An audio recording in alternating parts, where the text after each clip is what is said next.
Adobe's integrated runtime. They've been hyping it as Apollo for the last year or so. Has anyone heard of Apollo?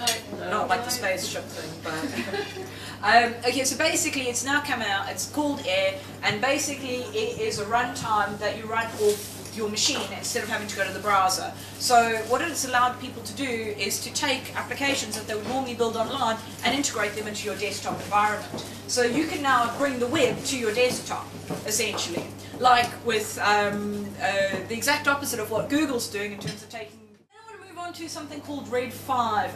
As Rachel mentioned earlier on, open source technology with processing, but there's a huge open source movement in terms of Flash.